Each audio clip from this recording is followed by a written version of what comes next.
considérer que ça tourne, donc, c'est ça? La SCAM, ça parle à tout le monde ou besoin d'un tout petit rappel de ce que c'est que la SCAM? Oui, non? Oui, je pense. Un petit rappel de ce que c'est que la SCAM.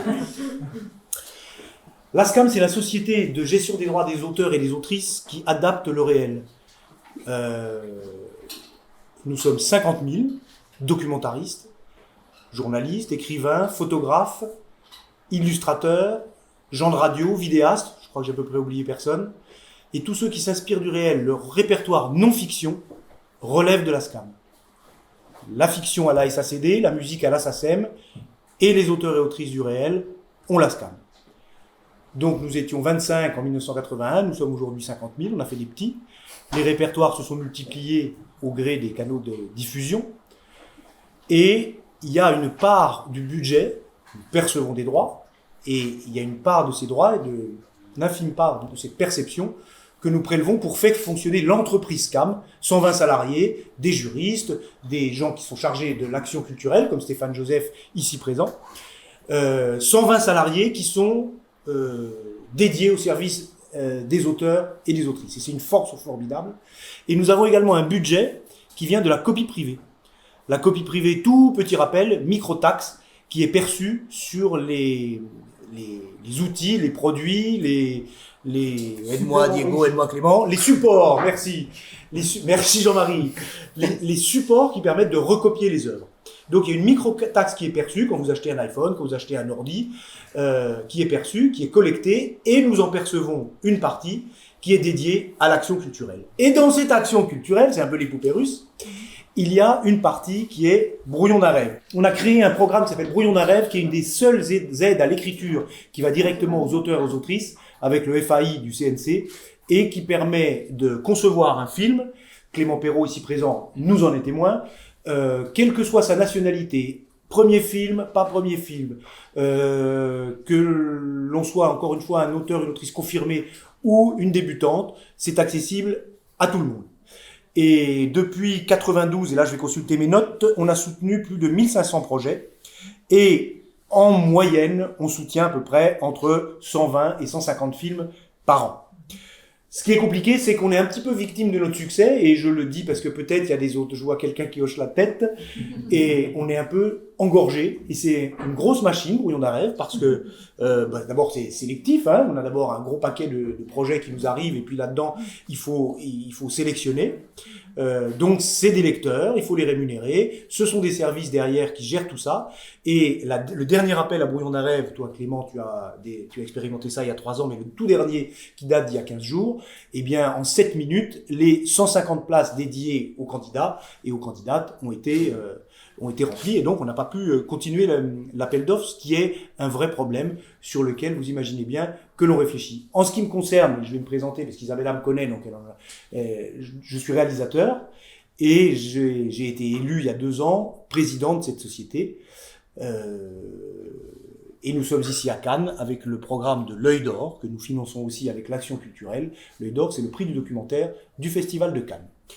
Je vais peut-être m'arrêter là, à moins que vous ayez des questions. Oui, une question? Je ne sais pas si c'est le lieu, mais on va voir. Juste savoir cette nouvelle clause là, que c'est la première lettre qu'il faut déposer. Alors, Brouillon d'un rêve n'est pas... Ah si, vous avez raison. Si, oui, pardon.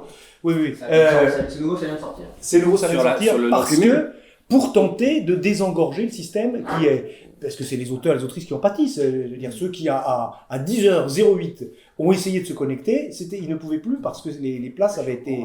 Toutes les places étaient prises. Donc il faut qu'on établisse des critères. On voudrait garder cet esprit de très très grande ouverture, mais dont on finit par pâtir. Parce que les financements, parce que le métier se paupérise, parce que les financements sont de plus en plus rares, les régions ne font pas tout leur boulot, ça on pourrait en parler aussi, et donc ça fait qu'on reste l'un des seuls avec le FAI guichet possible pour les auteurs et les autrices. Et c'était quoi la logique du coup de cette idée de faire? Alors il y a une réflexion derrière qui est faite. Il y a une réflexion statistique qui est faite en fonction des ratés, si je peux, pas des ratés, mais des problèmes qu'on a eu dans l'année passée. Et on essaie d'analyser un petit peu pour désengorger un tout petit peu. J'attends Stéphane. Et ça désengorge. Moi, par exemple, je voulais présenter et j'ai vu... Enfin, effectivement, c'est nouveau, ce truc des non-cumuls. On essaie, ce ne sont pas des règles définitives, c'est tout à fait provisoire pour, encore une fois, essayer de réguler le système. Et s'il faut prendre des mesures plus radicales, alors personnellement, j'y serais on exécutera je suis très réticent, on exécutera chaque dossier qui seront partenus sur le front des troupes dans la magnifique cour de la SCAM. Vous présentez Diego Governatori, qui lui-même va présenter l'ACID, réalisateur et émérite avec un film Quelle folie qui a tout raflé il y a quelques années. Écoute, j'étais au FIPADOC, Diego, et les 2 prix nationaux, le prix Mitrani qui distingue un premier ou deuxième film et le prix du documentaire national sont allés à Quelle folie que tu as réalisé. Et puis Clément Perrault qui est notre héros du jour, puisque c'est un peu son parcours à partir duquel on va explorer les circuits Brouillon d'un rêve. Clément nous a sollicité pour un Brouillon d'un rêve il y a 3 ou 4 ans. 2 ans. Il a donc postulé à la bourse Brouillon d'un rêve il y a 2 ans, au moment où LCP, représenté par Isabella Pisani qui arrive, nous a proposé un partenariat. L'idée était de sélectionner parmi les premiers films soumis à Brouillon d'un rêve, distingués d'un Brouillon d'un rêve, 5 films, et LCP se faisait fort d'en choisir un et de le coproduire avec un financement initial de 25 000 €. Ce qui peut paraître, pour ceux qui font du cinéma, pas beaucoup, ce qui permet quand même de lancer un financement, d'aller chercher des fonds.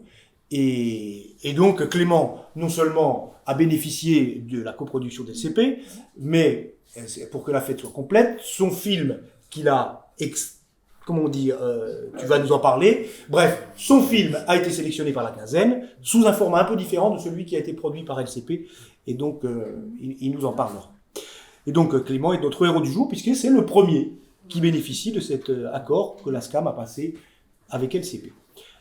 Diego, si tu veux parler de l'ACID, avant qu'on passe à Clément en présence d'Isabella. C'est ça, j'étais censé avant tout vous accueillir. Ah oui, c'est vrai. Non, mais c'est super, on rompt les protocoles, le réel, c'est toujours une question de réel. Donc quand même, avant tout, bonjour et bienvenue à toutes et à tous. Ici, Café des cinéastes, c'est un peu la maison ACID pendant le Festival de Cannes. C'est un lieu qui est ouvert à tout le monde ici, alors c'est sur 4 étages, donc plus on monte, plus ça se privatise entre guillemets. Enfin, c'est vraiment le QG de l'association, mais ici c'est un lieu où vous pouvez venir, vous pouvez organiser des rendez-vous, c'est vraiment un lieu tout à fait ouvert et chaleureux. L'ACID, j'ai envie de poser la même question, est-ce que parmi vous, il y a des personnes qui souhaiteraient juste une présentation ? Sans doute, je peux me lancer. Donc l'ACID, c'est l'association du cinéma indépendant pour sa diffusion. Donc c'est vraiment une association de cinéastes, ça c'est très important à avoir en tête. Et c'est une association donc qui vraiment milite et se bat toute l'année, à la fois pour le cinéma, mais surtout sur l'axe de la diffusion.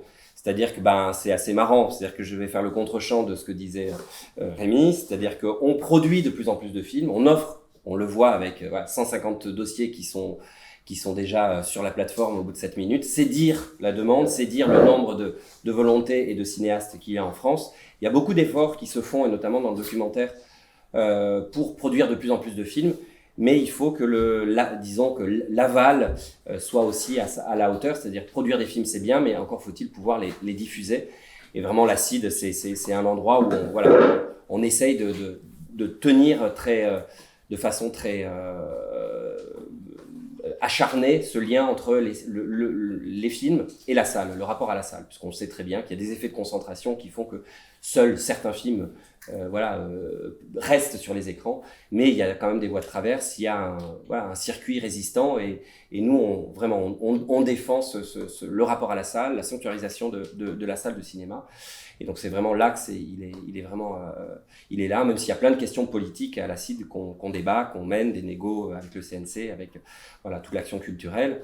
Et je dirais qu'il y a 2 temps forts, il y a un temps fort de l'association, c'est le moment de Cannes, la programmation des cinéastes qui programment 9 films que vous pouvez donc voir là au festival, et également à l'année un soutien de films où 3 mois avant la sortie, les distributeurs envoient les films aux réalisateurs que nous sommes, et puis nous en choisissons certains pour les accompagner dans leur sortie, pour et étayer un peu ces forces en présence, pour faire en sorte que les réalisateurs soient le moins seuls possible et armés, disons, devant ce deuxième marathon, parce que faire un film c'est un marathon, mais le sortir en salle c'est un deuxième marathon qui commence, c'est pas simple. Et voilà, on fait ce qu'on peut avec ce qu'on a, mais en tout cas avec beaucoup de volonté, beaucoup de désir, d'acharnement et de croyance pour maintenir très vif ce lien avec la salle. Et nous accueillons donc Isabella. Enchantée, désolée du retard. Isabella étant la directrice des documentaires, des programmes documentaires de LCP, la chaîne parlementaire, la chaîne de l'Assemblée nationale. C'est-à-dire la chaîne documentaire, mais non, la chaîne parlementaire, qui est une autre façon de diffuser aussi des œuvres. C'est pas justement, c'est en ça que c'était tout l'intérêt de notre film-là. Nous, en effet, on s'adresse à des téléspectateurs. Nous, on est une chaîne de télévision. On n'est pas... Les gens vont pas payer un ticket, vont pas payer un billet. Les gens allument leur télé et vont... Donc, c'est pas tout à fait le même rapport. Même si à LCP, je veille et j'essaye tant que je peux de maintenir une sorte de diversité d'écriture qu'on voit plus forcément dans les autres chaînes. Mais j'ai quand même des contraintes de diffuseur dans la diffusion, dans le média qu'on est, qui est d'essayer en tout cas de faire en sorte que le téléspectateur, il reste, il s'intéresse, il comprenne ce qu'il regarde. C'est pas la même démarche que quelqu'un qui paye un billet, qui sait exactement ce qu'il va voir. Et nous, on essaye un peu d'ouvrir, on va dire, l'esprit, le regard du téléspectateur en offrant des films différents aussi qu'on voit pas sur les autres chaînes de télé et dont on peut avoir accès quelque part gratuitement sans payer un ticket. Donc c'est aussi ça qui est aussi très très chouette dans ce qu'on fait à LCP, c'est-à-dire être une fenêtre sur plein d'écritures cinématographiques, télévisuelles différentes. Et puis le héros du jour, Clément Perrault. Vous présentez les excuses de Elsa Klugertz, la productrice Jonas Film de Clément, qui avait un rendez-vous à l'autre bout de la ville. Enfin bref, elle a un problème, elle peut pas nous rejoindre dans l'heure qui suit. Donc Clément, elle nous racontera aussi son aventure avec la production. Ouais. Diego, tu commences la conversation avec Clément? Je vais me lancer. Alors, on fait connaissance. On peut le présenter déjà. Comment? On peut le présenter déjà, tout le premier film. Premier film, oui. Au pluriel. Oui. Au pluriel, puisqu'il a fait donc 2 films pour le prix d'un, c'est si ça. j'ose dire. Ouais, c'est exactement ça. Non, je pense que ce qui peut être bien, c'est que autant il semble qu'on ait identifié, voilà, l'enjeu auquel tu as été confronté, mais au fond un peu la chronologie, comment toute cette aventure commence, c'est-à-dire que avec ta productrice, quels sont déjà les plans de financement, quel est le projet global, à la fois dans son écriture et dans sa projection justement, et comment les choses vont venir interférer avec ces éléments de base, et comment l'objet va se transformer, va muter, et surtout peut-être l'impact toi sur ta fabrication, l'impact, est-ce qu'il y a quelque chose est-ce qu'on devient schizophrène, est-ce qu'on le fait avec plaisir, est-ce que tout ça c'est de la stratégie, quelle est la part de sincérité aussi dans ces gestes-là, comment ton geste de cinéaste se trouve percuté par une contingence économique, et qu'est-ce que tout ça a fabriqué aussi dans le processus de fabrication. Mais peut-être pour commencer, je peux raconter d'où vient le projet. Donc il y a 2 ans, quand j'ai déposé ma candidature pour la bourse de la SCAM, j'avais commencé à filmer des essais pendant que j'étais étudiant, parce que à ce moment-là j'étais toujours étudiant aux Beaux-Arts à Paris, et par hasard, pendant l'été, il y a 3 ans maintenant, je suis passé pour rejoindre des proches dans un quartier qui s'appelle le Forgnolais, qui est un quartier dans le nord de la France, entre Calais et Boulogne-sur-Mer. Enfin, c'est rattaché à Calais, mais c'est vraiment entre Calais et Boulogne-sur-Mer. C'est un ancien quartier ouvrier qui fait d'une dizaine de tours HLM, mais qui est coincé entre des champs, la nature, des zones industrielles, des terrains vagues et des routes. Et en fait, quand je suis passé dans ce quartier-là, c'était vraiment un hasard total. Et ça m'a frappé parce que une semaine avant, j'étais dans la banlieue de Rouen. Ma famille paternelle vient de là-bas. Et les immeubles, tout le quartier dans lequel avait vécu ma famille venait d'être complètement rasé dans le cadre d'un projet d'urbanisation. Et donc voilà, je me suis arrêté et des enfants qui s'ennuyaient en bas des tours sont venus me parler. Et j'ai passé l'après-midi avec eux, je suis pas allé voir mes proches. Et je suis revenu plusieurs fois pendant l'été sans vraiment savoir pourquoi au début. Et progressivement, voilà, je suis arrivé à un moment avec une toute petite caméra, un petit enregistreur, exactement le même. Et voilà, pour faire des petits essais avec les jeunes qui s'ennuyaient, donc c'était aussi pour eux une manière de tromper un peu l'ennui. Donc à cette époque-là, tu es étudiant. Voilà, étudiant et j'avais des désirs de film, mais ce film-là, en tout cas, c'est né vraiment d'une rencontre avec un lieu avant tout. J'ai pas cherché un décor, un sujet, c'était vraiment voilà, une rencontre avec un lieu et les jeunes habitants qui s'y inscrivent. Et c'est à partir de cette rencontre-là que j'ai eu progressivement l'envie de faire un film, notamment en filmant ces essais, qui au début n'étaient pas du tout des essais, des repérages, mais plus quelque chose pour voilà, s'amuser un peu avec ses enfants et ses ados. Et en les regardant, je me suis dit, il y a peut-être quelque chose à faire, d'autant plus que ça résonnait avec des choses assez intimes. Et donc, j'ai constitué mon dossier pour la bourse de la SCAM que j'ai obtenu 1 an après 6 mois ou 1 an après les repérages. Peut-être pour résumer un peu le film, donc c'est un film que j'ai tourné avec ses enfants et ses adolescents donc de ce quartier-là. C'est un film documentaire, bien sûr. Et c'est un peu un film sur ce moment de l'été qui à la fois fait d'ennui, en même temps de basculement entre l'enfance, l'adolescence, l'âge adulte. Et ça se voulait à l'origine être un film un peu choral. J'avais envie de filmer trois figures principales, même si voilà, il y avait des visages, puisque c'est un lieu multiple qui est vraiment occupé par des petits groupes d'enfants, d'adolescents, avec des trajectoires bien distinctes. Et j'avais envie de faire quelque chose un peu choral pour embrasser un peu l'intégralité de ce lieu et de cet âge aussi, qui est un âge avec des écarts, voilà, des écarts d'âge, des écarts de rapport au monde. Et voilà. Et donc, quand j'ai commencé à envisager ce film, c'était un court-métrage. C'est comme ça que j'avais présenté à la SCAM. J'ai rencontré ensuite Elsa Klugertz de Jonas Film grâce à mon professeur des Beaux-Arts qui la connaissait bien et voilà, c'était un moment où je ne savais pas exactement si je voulais faire ce film tout seul. J'avais eu ce financement de la SCAM mais je ne savais pas si j'avais envie de le faire tout seul ou si j'avais envie d'être accompagné par quelqu'un, surtout artistiquement parlant. D'être un peu épaulé. Et finalement, j'ai rencontré Elsa Klugertz et on a décidé de se lancer ensemble dans cette aventure-là. Et on a eu un peu de mal au début à trouver des financements. Je pense que c'est compliqué de trouver des financements, surtout pour voilà, quand on n'a pas de scénario, quand on n'a pas, parce que c'est un documentaire. Moi, c'est mon premier film, donc j'ai pas du tout. Puis je viens des Beaux-Arts, donc pas du tout une école où on a l'habitude d'apprendre à l'écriture du scénario.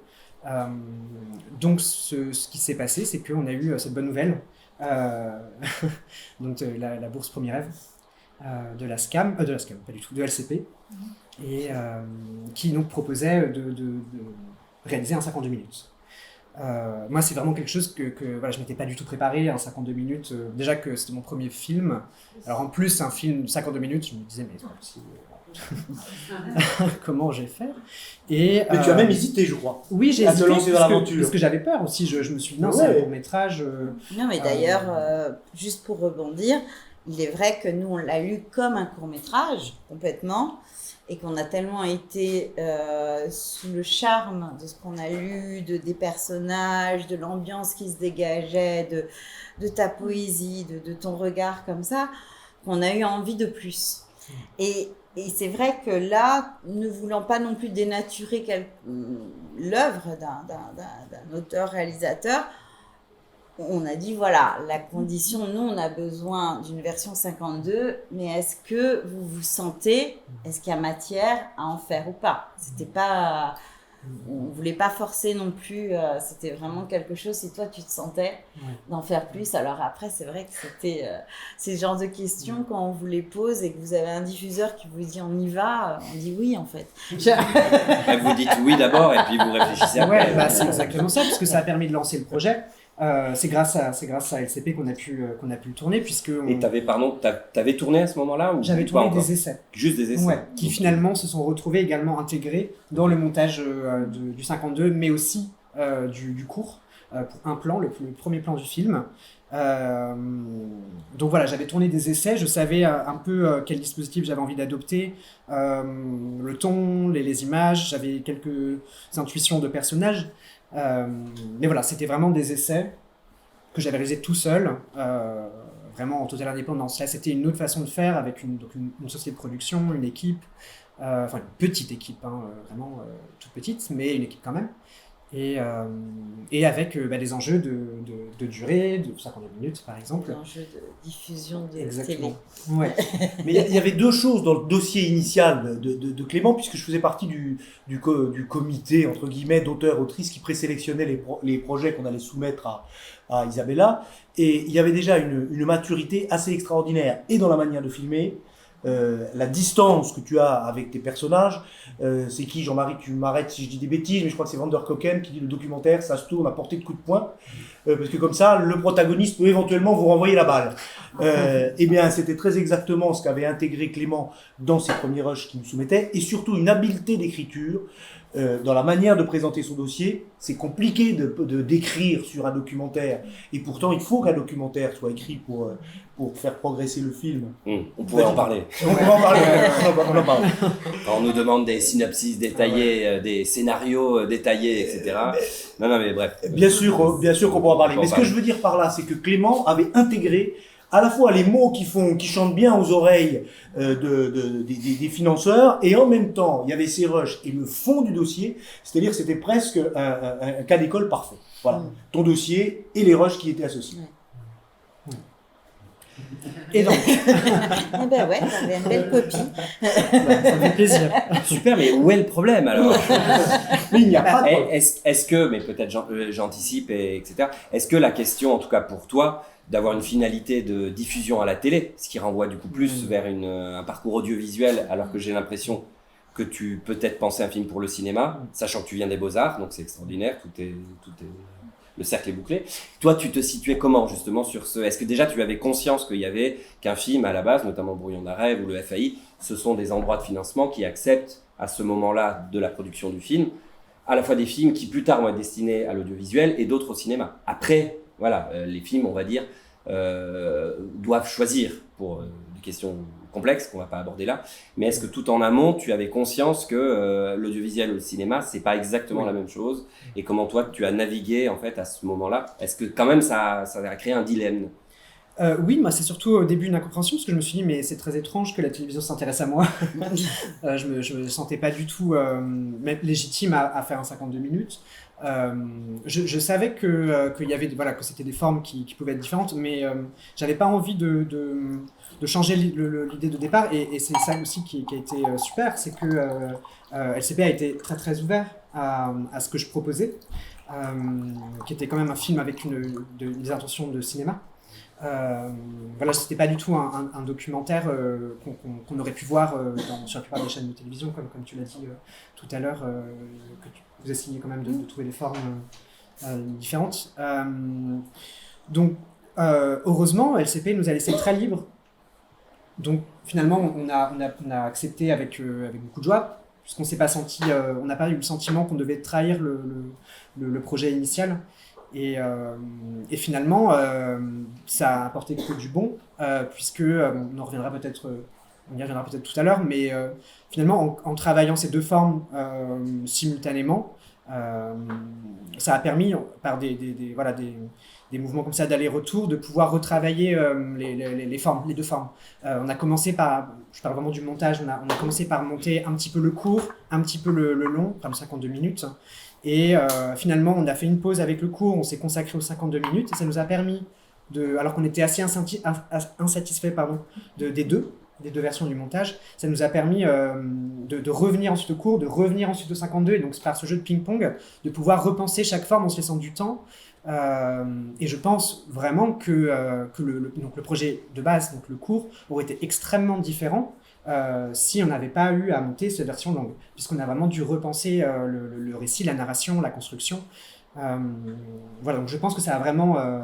les deux formes se sont entraidées pour arriver à ces deux versions finales très différentes et en même temps qui sont assez proches et qui ne se trahissent pas l'une l'autre. Donc ça, c'est une vraie réussite. En tout cas, moi, je suis très content du résultat. Et voilà, j'ai pas eu le sentiment de trahir le projet original et pas non plus de pas donner quelque chose qui allait satisfaire LCP. Et toi ? Oui, voilà, et moi. Mais on peut peut-être parler du curseur d'ailleurs entre ces deux films, parce que je vous recommande, encore une fois c'est presque un cas d'école, mais ça s'inscrit quand même, et ça je rends hommage à Isabella, effectivement dans le paysage audiovisuel, LCP reste quand même un des endroits où il y a eu, et d'ailleurs ton film en témoigne, c'est-à-dire même s'il est différent de celui que tu as imaginé dans ton format court-métrage, il est, comme tu le dis, dans le même esprit. On voit les deux films, ils se respectent l'un l'autre.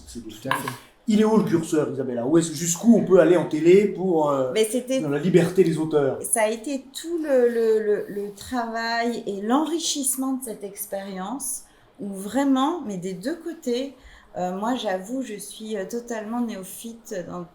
J'apprécie le cinéma, évidemment, j'ai cet œil-là, j'aime. Mais je m'occupe de télé, de cases, et dans le montage financier, ça reste un schéma très audiovisuel, pas cinéma. Donc là, il y avait en effet deux univers qui se rencontraient, où on a été totalement séduits, et ce qui était intéressant pour LCP, et pour moi, c'est vraiment, je n'aurais jamais acheté ce film, jamais. C'est la révélation d'aujourd'hui. Vous en êtes les témoins. Mais oui, mais le film existe. Pourquoi le film est plus fort que tout ? Voilà. Mais oui, pour le coproduire. Oui, pour faire quelque chose, de se dire, allez, on tente quelque chose de différent, justement, dans ce travail de... Alors, c'est vrai que la vraie question dès le départ avec ce projet à la lecture, c'était on ne voulait pas dénaturer. On savait que c'était un court-métrage. C'était écrit dès le départ.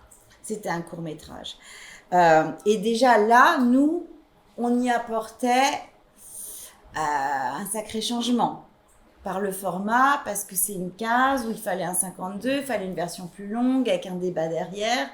Donc là, déjà, c'était le premier dialogue qu'on a eu, mais l'un et l'autre ne sachant pas. Donc tous les deux très enthousiastes en disant oui, on y va, mais sans se rendre compte à un moment du manque de communication dans lequel on a été, mais on s'en est bien sorti. Mais c'est vrai que c'était deux mondes différents.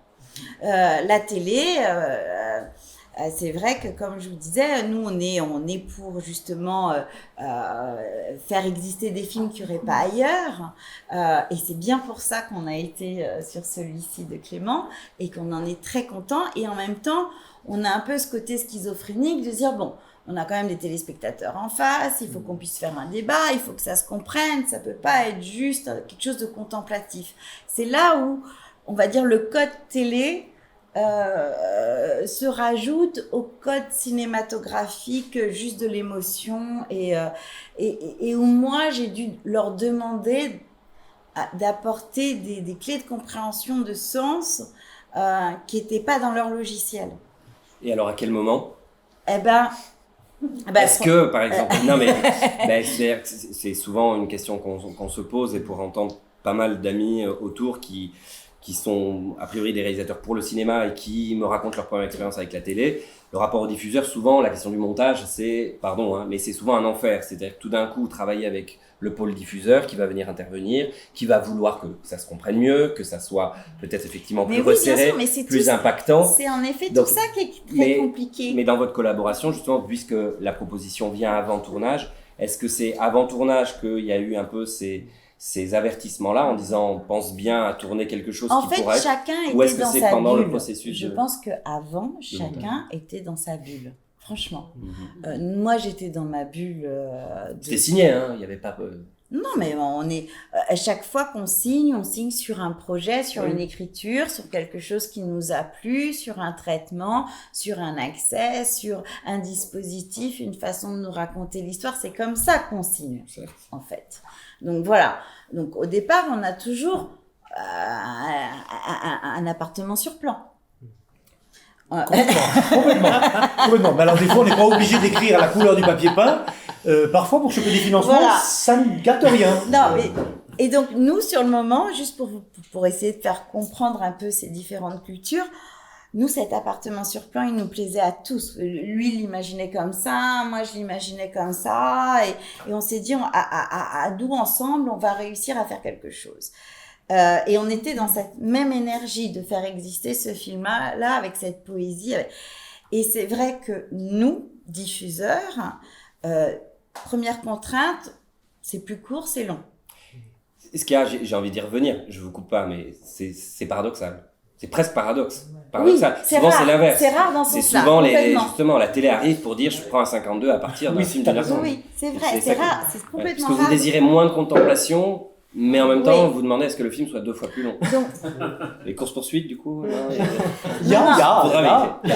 alors, pardon, je vous ai déjà, coupé, en mais effet, il y a ce côté format qui, habituellement, on passe plutôt du long au plus court, et où là, d'emblée, Clément, il voyait quelque chose de court, pas de long. Donc, c'est déjà, nous, on l'a déjà senti, ça. Donc, c'est pour ça que on leur a laissé le temps, parce qu'on a compris tout de suite aussi, en disant, voilà, nous, est-ce que vous le sentez ? Ça, c'était déjà, mais comme quelqu'un, est-ce que vous le sentez de le réduire, ou est-ce que vous l'envisagez ? Alors après, on est dans cette euphorie où on disait aussi, on dit oui à tout, c'est assez nouveau, bah oui, on y va. Mais on était vraiment tous dans l'idée de, on veut que tout le monde soit content.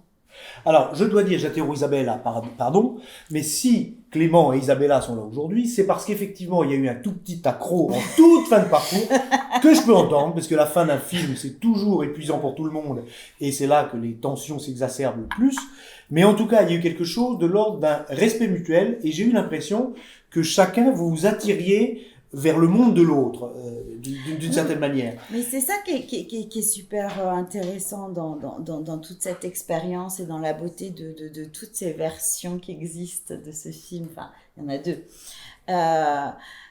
C'était... chacun, on était convaincus, lui était convaincu, moi j'étais convaincue aussi dans ce que je représentais, ce que je voyais. Et avec toujours ce respect, et c'est vrai qu'il y a des moments où, mais c'est sain, en fait. Je trouve ça très sain. Bon, moi, je suis italienne, donc ça crie, donc voilà, donc c'est ma culture. Mais j'ai trouvé ça très sain, on s'est grave engueulé. Ah oui, mais ça m'avait échappé. Je dois dire que ça m'avait échappé parce que à la fin, il y avait un ton qui m'avait semblé quand même. Je t'ai dit, on va s'est grave démarrer. engueulé dans le moment d'essayer de faire comprendre.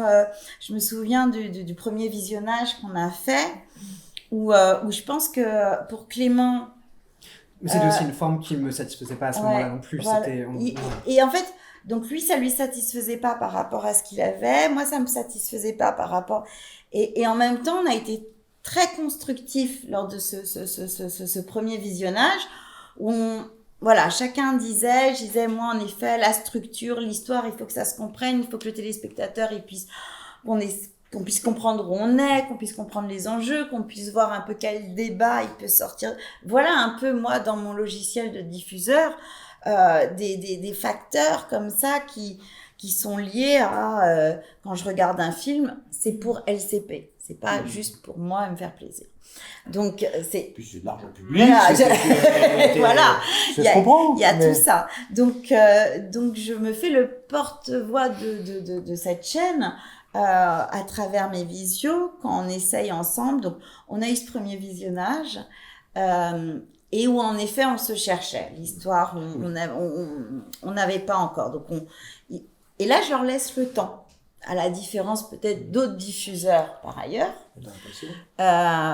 où on se dit, nous, l'idée, vraiment, on est dans cette envie-là, et de respect, et de qualité, et de faire en sorte que, ok, là on s'est planté, il faut plus de temps que prévu, finalement les prods c'est toujours ça, des imprévus, mais on a envie d'aller au bout de quelque chose qui plaît à tout le monde, donc on se dit, ok, tant pis, ça prend plus de temps, mais on y va, Et après, il y a eu la deuxième version, qui a été chouette. Oui. On a trouvé le bon, dosage de tout. Et on a juste eu 2 points de Crispation. Et c'est là où c'est tellement symbolique du cinéma qui rencontre la télé. Lors du premier visio, je me souviens, j'aurais dû leur parler de synthé, comme ça. Synthé, est-ce que ça parle déjà à tout le monde? Synthé, c'est pas évident. Moi, je savais pas On parlait de synthé. Est-ce que ça vous parle, synthé? Synthé, voilà. Et vous voyez, c'est très, c'est anecdotique et en même temps très symptomatique de ce qu'on a. Diego, qui est quand même un cinéaste confirmé, Alors, tu vois. Synthé. Moi, la première fois où j'ai Synthé travaillé quoi pour la télé, j'en ai parlé de synthé, de sonore, de choses comme ça. Je dis sonore, oui, un film c'est sonore, synthé, synthétiseur, de la musique. Et bon. Quelqu'un sait ce que. Et chacun a son. De quoi on parle, ouais. Voilà. Et en fait. Des bandeaux, Et voilà. des bandeaux. Et c'était ça, cette première rencontre, en fait. Et qu'on explique ce que c'est. Oui, on va dire ce que c'est Oui, qu'un sinon synthé. on peut pas sortir de cette salle. Alors, sans c'est savoir ça. ce que Non, maintenant, tout le monde saura ce qu'est un synthé. Non, mais parce qu'en fait, j'ai dû en parler lors du premier visionnage. Mais il y avait pas plus de retours que ça. Je me suis dit, ils ont compris. Mais en fait, Pas du tout. pas du tout. Et moi, convaincue que tout le monde savait ce qu'était un synthé, je suis repartie en disant, tranquille.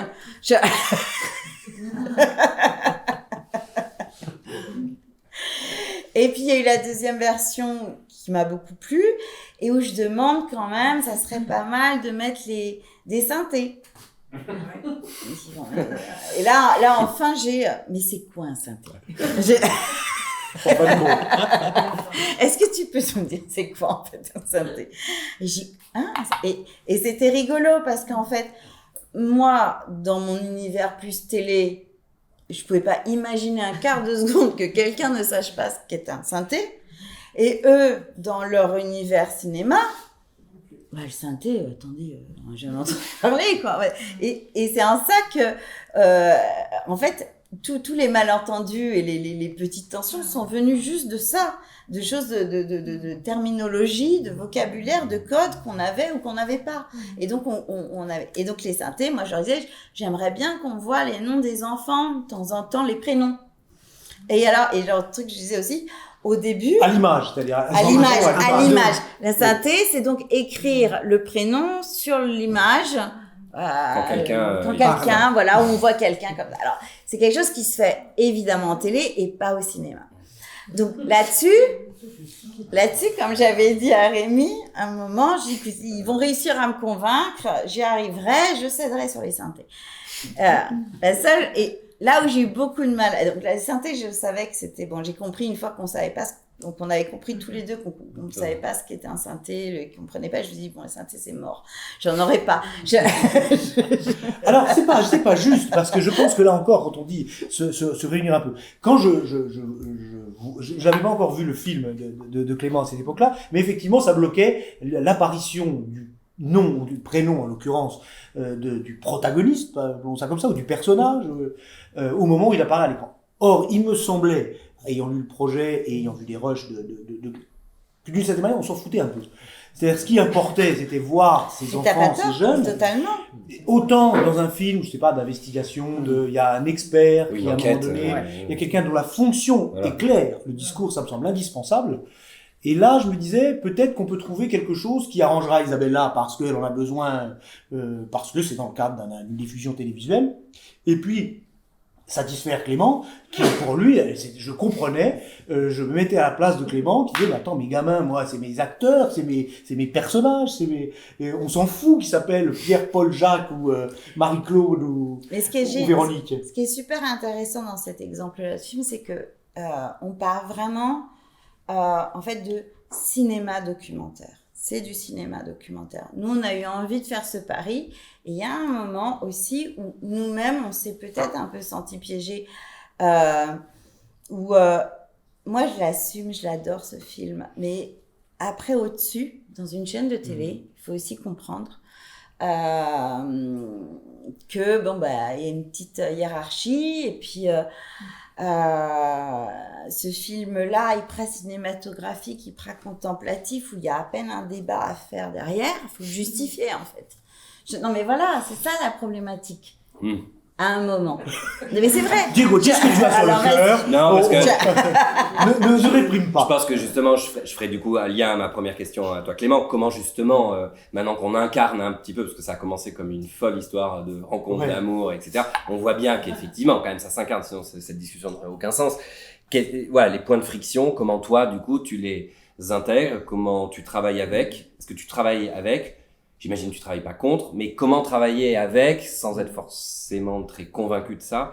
Et est-ce que tu as l'impression un peu de faire une version, un pacte un peu faustien d'un côté, et puis de pouvoir au contraire prendre l'échappée ou les chemins de traverse avec ce court-métrage? Est-ce que tu en arrives à te dire, ok, je cède clairement là-dessus pour vraiment faire mon vrai film en forme courte? Ou Mais c'est pas que, je pense que c'est pas uniquement une question de rapport de force ou de friction. Oui, il y a eu deux moments de friction. Il y a eu ce premier visionnage, mais moi, j'étais pas du tout satisfait de la forme que je montrais.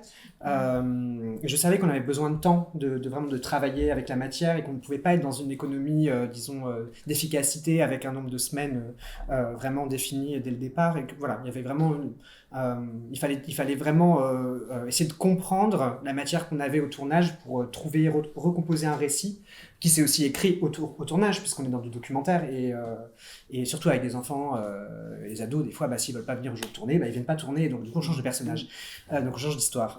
Donc c'était un petit peu, c'était complexe, donc il a fallu complètement repenser le film. Donc à ce moment-là, j'ai pas eu le sentiment de devoir me soumettre à des exigences qui me convenaient pas. Au contraire, c'était, moi j'étais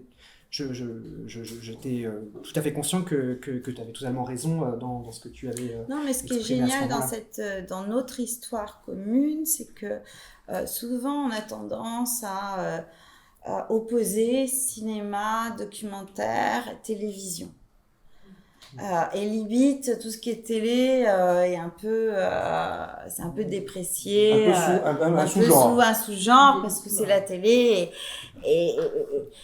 Et en réalité, l'idée de cette rencontre-là, et en tout cas ce qu'on essaye de faire avec la chaîne parlementaire qui n'est pas France Télé, qui a ses petits moyens, mais qui justement a envie de faire ce pas aussi, se tendre cette main vers le cinéma documentaire qu'on voit pas forcément, mais tout en assumant nos documentaires d'enquête, tous les autres genres documentaires stricto sensu, et en se disant, mais c'est peut-être aussi la place sur notre chaîne et à la télé de voir aussi des films documentaires un peu plus cinématographiques dont on aurait accès en salle.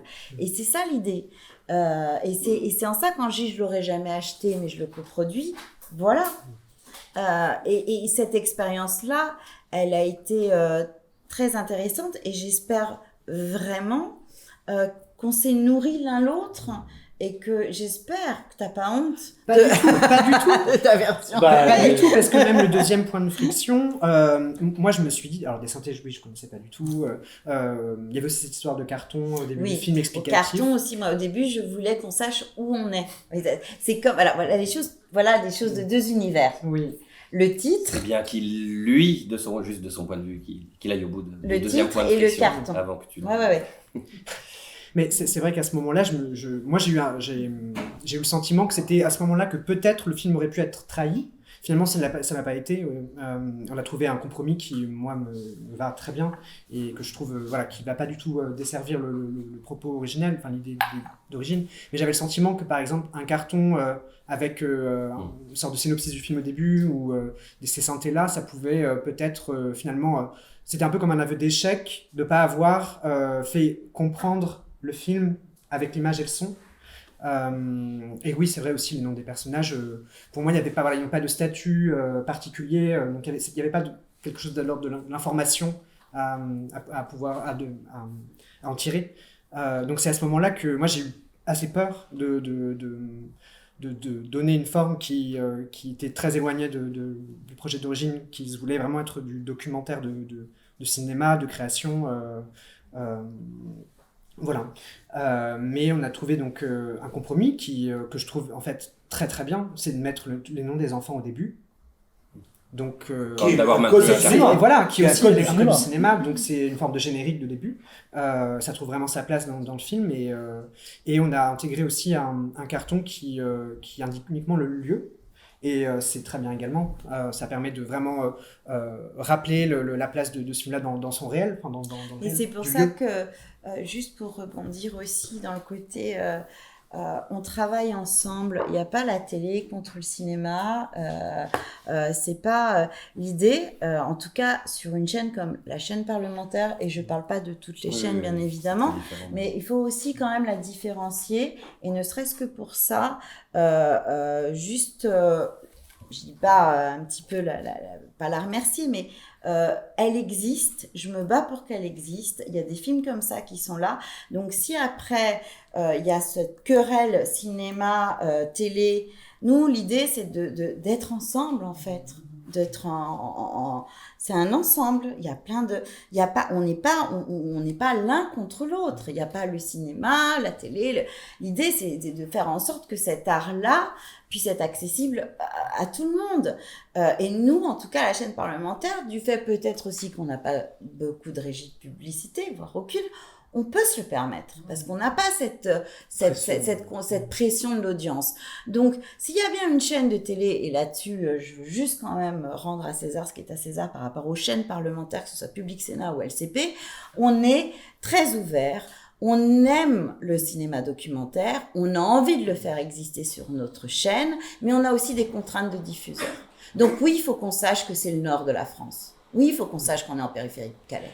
Mais par ailleurs, je trouve que Calais, c'est tellement évocateur dans l'imaginaire aujourd'hui, parce que Calais, quand même, c'est un carrefour de tellement de choses, qu'on a l'impression d'une oasis au milieu du Sahara, tu vois, le lieu dans lequel que tu investis. Et pour le coup, alors peut-être ça aurait pu être une autre planète, mais pour le coup, je sais pas, ça donne une connotation à l'ensemble du film. Ça a été tourné là, ouais. Et c'est peut-être pas un hasard que ce soit tourné là. Je sais pas si je suis clair. Ouais, mais si, d'ailleurs, c'est la première question que je t'ai posée. Tu l'as tourné où? Près de Calais. Et je m'attendais évidemment à ce que le propos du film touche aux événements évidemment qui s'y passent. Et, voilà, et justement, tu m'as dit non, justement non, avec effectivement toute la légitimité à cet endroit et à ces personnes-là d'exister indépendamment du contexte. Et en même temps, mais tout se rejoint, je suis d'accord avec ce que tu dis, vous dites, je sais pas dans quel... Moi aussi, je suis un peu italien. Dans l'idée que quand même, justement, que ça a un lien, donc le comprendre, et n'ayant pas de lien, je pense que c'est aussi intéressant, justement pour faire ce raisonnement-là, de se dire, bah oui, ce film-là, qui a été tourné là-dedans, se départit aussi du contexte politique dans lequel cette zone-là, pour faire émerger peut-être d'autres récits, et à nous, spectateurs, après, de tisser des liens entre ces enfants, comme un hors-champ, et un hors-champ, pas loin en tout cas, se déroule ou se sont déroulés, et vont encore se dérouler des événements plus... Voilà. Donc ça, c'est sûr, je pense que je te rejoins assez sur l'idée de devoir quand même contextualiser... C'est pour ça qu'on a réussi à faire... tout à fait un travail des deux côtés, c'est-à-dire que oui, il y a eu friction, mais on n'a pas été cons. C'est-à-dire qu'on s'est frité, on s'est dit je veux savoir où c'est, je veux avoir quelque chose qui puisse m'indiquer. C'est pas possible, on va pas écrire là. Et en même temps, il y a une réflexion. J'aurais dit essayez, réfléchissez, comment on peut introduire le film, quelque chose qui puisse nous dire où on est. Bon, au final, on a juste le lieu et ça va. Parce que toi, ça te convient et moi, j'ai mon info. Pour le téléspectateur, c'est important de savoir qu'on est dans le nord de la France quand même, de savoir où on se situe.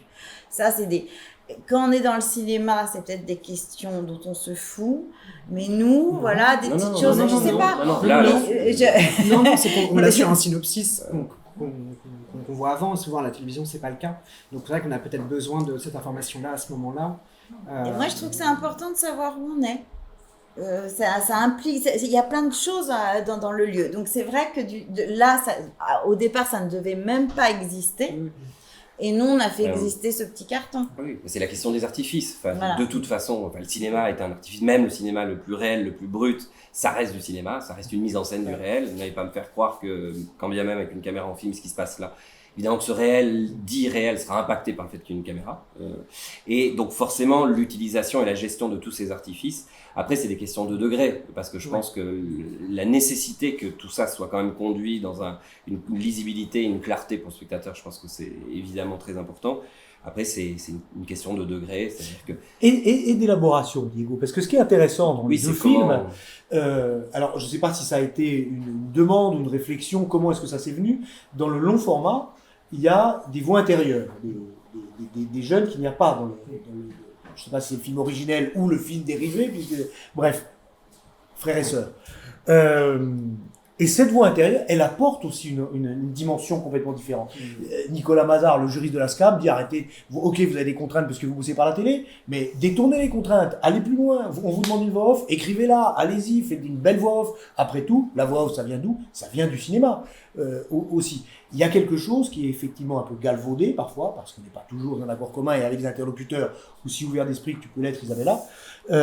Mais je trouve que dans la version longue, tu as réussi à rapporter une autre dimension qui est plus, effectivement, dans les codes de la télé, à savoir la voix intérieure de ces mômes, et qui donne un truc complètement différent, en décalage avec l'image d'ailleurs. C'est peut-être ça qui fait que ça apporte vraiment quelque chose. Oui, tout à fait. En fait, j'avais pas du tout pensé au début, le projet d'origine, il n'y avait pas du tout de voix off, il n'y avait pas du tout d'interview, ce genre de choses. Mais je me suis rendu compte qu'il y avait de la matière que j'avais enregistrée, des choses qui m'avaient été dites par ces enfants, ces ados, qui pouvaient trouver leur place dans ce format plus long. Et ce qui aussi donne des clés d'information, des points d'information qui peut-être auraient manqué dans ce format-là s'il n'y avait pas eu ces voix intérieures. Donc voilà, il y a eu cet ajout-là. Mais qui, là encore, j'ai pas eu le sentiment de trahir le film en apportant ces voix off. Et dans la version courte, il n'y a pas ces voix off, mais on a accès différemment au personnage. Il y a quelque chose de plus mystérieux. Le personnage principal est assez mutique. Donc ça va aussi, le silence va aussi avec... faut dire qu'il a trouvé, enfin allez voir son film, pardon Clément, je t'interromps, mais allez voir son film, parce que cette jeune femme, là, c'est une espèce de... T'as l'impression qu'elle est tombée d'Hollywood, là, comme ça, elle éclaire la caméra. Caméra d'ailleurs portée par une femme. Est-ce que l'image a un genre, j'en sais rien, mais en tout cas, elle filme avec une douceur ces personnages qui est... Mais qui était un dispositif que cette douceur-là, c'est pour ça que tout à l'heure, quand tu disais à coup de poing, je me suis mis dans ma tête quand même aussi, avec caresse aussi. C'était dès mes essais, j'ai cherché à filmer avec tendresse, avec douceur, et pas du tout dans un dispositif cru. Même si évidemment il y a la violence qui existe et elle existe dans le film, elle est présente, mais surtout dans le hors-champ, parce que j'essaie de ne pas l'appuyer, mais au contraire de chercher quelque chose de l'ordre de la douceur chez ces enfants et ces adolescents. Et je ne sais plus pourquoi je dis tout ça. Et ben c'est intéressant en soi déjà. Sur les voix. Ah oui, ouais. Sur les voix off. Oui. Voix intérieure, voix off. Oui, par rapport au silence, par rapport à cette fille, qui est une jeune fille qui habite dans ce quartier-là. Et qui finalement s'est retrouvé à être le personnage principal du film. Et d'ailleurs, justement, à propos de ça, ce qui est très intéressant aussi dans cet écart entre le format court et le format long, c'est que le projet d'origine se voulait être un film vraiment choral, et je me suis rendu compte au montage que c'était pas possible de faire un court-métrage totalement choral. Donc finalement, cette envie de départ de faire un film vraiment polyphonique, avec des scènes de dialogue un peu fleuve, parce que c'est ça aussi l'été là-bas, l'ennui. C'était dans la version longue, voilà. Dans la courte. Donc c'est ça aussi qui est intéressant. La version courte, c'est une version qui est beaucoup plus mutique, qui est beaucoup plus en fait le dispositif très silencieux, assez contemplatif, va avec ce personnage-là, cette fille qui est coincée entre deux âges, est totalement mutique. Et dans la version longue, il y a davantage de personnages, il y a davantage d'humour, il y a des changements de registre aussi qui sont plus marquants que dans la version courte. Donc là aussi, la version longue a permis au projet de trouver quelque chose qui n'était pas possible dans la version courte. Voilà. Peut-être il y a des questions. Déjà le titre de votre film, en fait. Alors, les titres, parce qu'il y en a les deux. Titres. Alors, le format court s'appelle Dans la tête un orage. Il est donc en sélection à la quinzaine des cinéastes. La première projection, ce sera le 24 à 14h15, si je ne dis pas de bêtises, au Théâtre Croisette. Et il est repris ensuite le 25 au cinéma Alexandre III et le 26, mais je ne sais plus dans quel cinéma. Le troisième cinéma, quel est À quelle est à Cannes. À quelle heure est passé celui-là À 14h15, le 24. Le 25. Ah, le 25, alors j'ai pas le On doit l'avoir sur les 17, programmes, j'imagine. 17h, quelque chose comme ça, 17h30, 17h15 ou 45. Et sur LCP, alors du coup. Et alors, sous un autre titre. Et alors, Voilà, c'est un autre exactement. titre et un autre format. Entre deux âges. Entre deux âges. Qu'il a aussi donné peut-être des clés de compréhension. Une enfance, avec un sous-titre. Et il y a un Voilà, sous-titre. il y a un Ça a été sous-titre. un compromis. Ça, c'était le compromis. Mais ça, les titres, alors, il faut comprendre aussi... On comprend. Moi, je suis pour la poésie des titres, sincèrement, mais j'ai un service de communication qui l'est beaucoup moins. Et donc, ça s'appelle, le titre, c'est Entre deux Fight âges, une enfance en périphérie, entre deux âges, Portrait d'une au portrait d'une pluriel. enfant, Portrait d'une enfance. portrait d'une enfance. Voilà. Il n'y a pas écrit. Non, c'est... Non. Pardon C'est quel celui-là Non, ça c'est... Ça, c'est la version version télé. longue qui sera diffusée le 28 juin Ah, sur d'accord. LCP normal. Le 28 juin ou le 5 juillet, on est en train de caler, mais ça sera fin juin ou début juillet au plus tard. J'espère que vous êtes en train de caler, oui, évidemment. Bah oui. Oui, oui. Enfin, pour le moment, je l'ai au 28 juin. Caler. Calé à... Caler. Alors vous, assis vis-à-vis de monsieur, et pourquoi alors qu'est-ce qui se passe entre vous deux par contre? Ah, des tas de choses. On peut pas révéler ça Peut-être ici. pas comme ça s'exposer, mais Non, mais c'est bah, tout moi, simplement je fais que les- cette expérience, ce Oui. parcours de film, on a un partenariat Scam Acide avec cette rencontre, je crois que c'est la 2e ou la 3e édition, et on s'est dit ce serait bien de revenir sur l'idée est venue de la Scam, parce qu'encore une fois, ce dialogue entre Isabella, à un moment donné où ça a coincé, on est intervenu pour dire bon, on peut peut-être essayer de trouver, et ça s'est fait tout ça dans un esprit de dialogue. Et donc on s'est dit bah, pourquoi pas faire partager ce dialogue qu'on a eu avec Isabella, et c'était plutôt ta productrice, plutôt Elsa que toi directement. Elle faisait son rôle de productrice d'ailleurs, ça c'est très bien. Rien n'est pire que les producteurs qui sont absents quand il y a des tensions qui s'expriment Oui. avec les... Non, les tensions avec les doivent toujours diffuseurs. avoir lieu qu'avec les producteurs. Ouais. Je- Pour protéger, pour te protéger C'est toi, vrai. mais ça c'est... Oui, oui. Ça, on s'est toujours bien entendu tous les deux. Oui, après, mais c'est pas l'objet de la discussion et ça pourrait engendrer un autre débat, mais parce que je pense qu'on arrive au bout de la table ronde. Moi, il se trouve que dans mon parcours, ce premier long métrage auquel faisait allusion Rémi tout à l'heure, Quelle folie, j'ai commencé à le financer en court métrage. C'est-à-dire que j'ai eu l'aide du CNC, mes contributions financières comme un court métrage. Et la discussion, mais ensuite c'est devenu un long, etc. La discussion que ça pourrait alimenter, voilà, pour une autre fois, c'est que surtout dans le documentaire, au moment où on entreprend de faire un film, on ne sait pas forcément que le film va devenir un long. Et en fait, ça a des tas d'incidences, notamment pour les agréments de production, pour la déclaration du premier jour de tournage, pour toute la vie du film, pour toute la structure, au fond, économique du film. Voilà, je ne veux pas rentrer dans les détails, mais passer par le court m'a aidé à financer le long, mais une fois que je l'avais financé de cette façon, ça m'a aussi bloqué sur les questions d'agrément, etc. C'est ça Donc aussi, c'est très, l'expérience de ce film-là, qu'on a compris nous, c'est qu'en effet, on est vraiment sur 2 circuits parallèles de financement. Ouais. Voilà. En Qui, fait, au début, Parallèles étaient et les qui mêmes. se dévorent un peu Et- l'un l'autre, ouais, mais qui sont et qui interdépendants. sont pas si évidents. Enfin, Ah, bah non. pour nous, c'était une super expérience parce qu'on a compris aussi comment ça se passait du côté cinéma. On n'était plus que centré sur les docs télé. Donc c'est une super expérience pour nous d'avoir compris aussi ça, mais ce qui a aussi créé forcément. Au moment où on comprenait pas, on pensait que c'était le même argent, et pas du tout. C'est Ouais. non, mais voilà, il y a aussi tout ça qu'on a compris grâce à ce film en fait, Au début, et à c'est- nos engueulades. Oui. Ouais. C'est vrai qu'au début, donc on a eu ce financement d'LCP qui a permis de tourner le film. Ça a permis aussi de débloquer le CNC, donc d'avoir davantage de financement, de pouvoir vraiment tourner le projet. Donc on avait une seule économie pour 2 formats. Et progressivement, donc après le tournage, quand on a débuté le montage, en cours de montage, on a décidé finalement de séparer, de faire 2 économies bien distinctes. Et donc là, à la fin, on se dit, mais qui on met au générique Et c'est là où nous, on s'est pas compris non plus. Ouais. Voilà, c'est 2 exemples mais on l'a vraiment fait, même s'il y a eu des frictions et des tensions.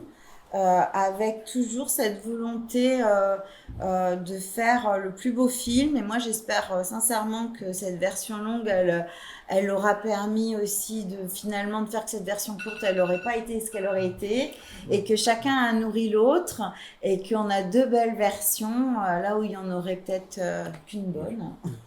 Et LCP est à Cannes. Voilà. Et grâce à ça, j'ai fait l'aller-retour. Et Clément Perrault, qui, quand j'ai lu son dossier, je me dis, merde, voilà un cinéaste en devenir, et ben après son film, il y a un cinéaste, et qui, pour son premier film, est à Cannes, c'est quand même pas mal. Ouais. Je sais pas si vous avez d'autres questions ou si on s'arrête là, parce que je crois que